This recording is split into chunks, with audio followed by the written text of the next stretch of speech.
peluncuran pemilihan wali kota dan wakil wali kota Palopo 2024 mengusung tema Pilkada untuk Kita. Pilkada bukan untuk siapa-siapa, tetapi untuk semua dan wajib bagi semua masyarakat untuk menyukseskannya.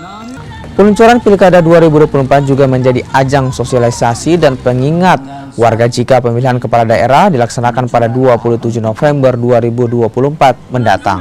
Dalam peluncuran Pilkada Kota Palopo, KPU Palopo menjadikan burung rangkong atau alo sebagai maskot.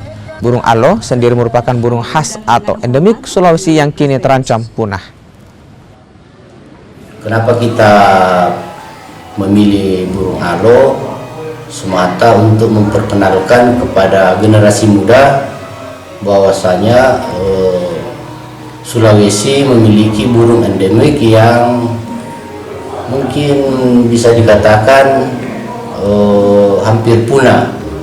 Jadi kita menyampaikan pesan kepada generasi muda bahwasanya